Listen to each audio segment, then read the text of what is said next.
எத்தனை பேர்த்துக்கு இந்த டிஷ்ஷை பற்றி தெரியுங்கிறது எனக்கு தெரிலங்க. ஆனால் இது என்னோட ஃபேவரட்டான டிஷ். இது எப்போவுமே எனக்கு ஊருக்கு போகும்போதெல்லாம் என் சித்தி செஞ்சு தான் தருவாங்க. அவ்வளோ சூப்பராக இருக்கும். எந்த வித எக்ஸ்ட்ரா சுகரோ இல்லை ஸ்வீட்னரோ ஆட் பண்ணாமல் ஒரு அவ்வளோ டேஸ்டான ஒரு ஸ்வீட் கஞ்சி தான் இது. இன்றைக்கி நம்ம பார்க்க போகிறது ஒரு டிஃப்ரெண்ட்டான பைனி கஞ்சி தான். வாங்க எப்படி பண்ணுறதுன்னு பார்க்கலாம். Welcome to Mom 365. இன்றைக்கி இதுக்கு தேவையான பொருட்கள் என்னென்னு பார்க்கலாம். இதுக்கு மெயினான இன்க்ரீடியண்ட்டே பைனி தாங்க.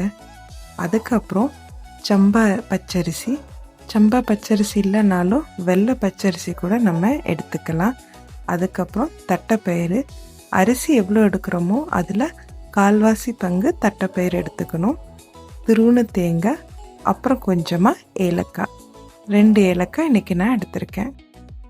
அரிசியை ஃபஸ்ட்டு நல்லா க்ளீன் பண்ணிவிட்டு அதை 1/2 hour ஊற வச்சுக்கலாம். ஊறினதுக்கப்புறமா அதில் எந்த வித தண்ணியுமே இல்லாமல் நல்லா வடிகட்டிட்டு அதை காய வச்சு எடுத்துக்கலாம். காஞ்சதுக்கப்புறமா அதை ஒரு மிக்ஸி ஜாரில் போட்டு நல்லா அரைச்சி எடுத்துக்கலாம். பைனியை நம்ம ஒரு பவுலில் எடுத்துக்கலாம்.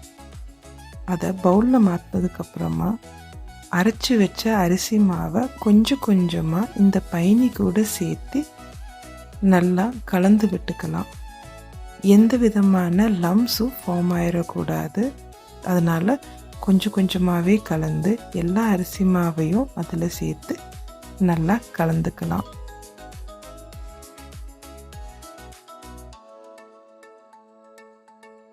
இப்போ நம்ம ஒரு கனமான பாத்திரத்தில் பைனியை மட்டும் ஊற்றி அதை அடுப்பில் வச்சு அதை கொதிக்க விட்டுக்கலாம்.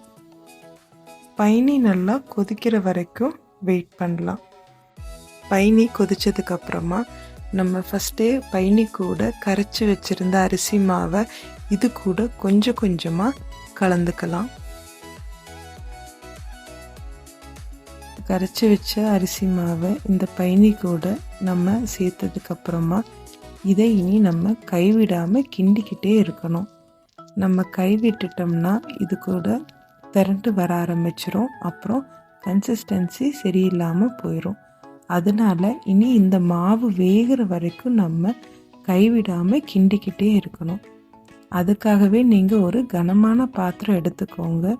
ரொம்ப லைட்டான பாத்திரமாக இருந்துச்சுன்னா இது அடியில் அப்புறம் பிடிக்க ஆரம்பிச்சிரும். தட்டைப்பயிறு நம்ம எடுத்து வச்சுருந்தோம் இல்லையா, அதை தனியாக வேக வச்சுக்கலாம்.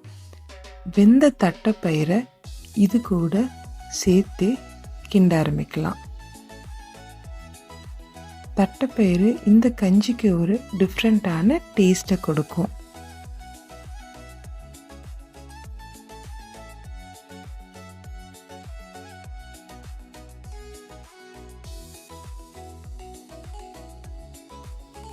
பைனி நல்லா சுண்ட ஆரம்பிச்சிருச்சு. கஞ்சியுமே நல்லா வேக ஆரம்பிச்சிருச்சு. ஆனாலும் இதை நம்ம கைவிடாமல் கிண்டிக்கிட்டே இருக்கணும்.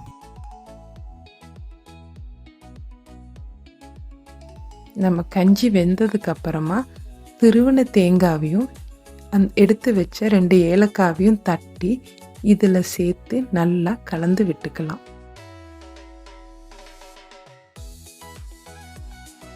அவ்வளவுதாங்க, ரொம்ப யம்மியான பைனி கஞ்சி இப்போ ரெடி ஆயிருச்சு.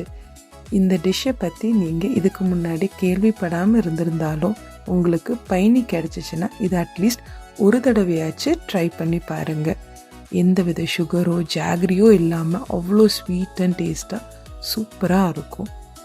இந்த டிஷ்ஷை நீங்கள் ட்ரை பண்ணிங்கன்னா எப்படி இருந்துச்சுன்னு கண்டிப்பாக கமெண்ட்டில் சொல்லுங்கள். இந்த மாதிரி டிஃப்ரெண்ட்டான ரெசிபிக்கு என்னோட சேனலை மறக்காமல் சப்ஸ்கிரைப் பண்ணி ஃபாலோ பண்ணுங்கள். தேங்க்யூ.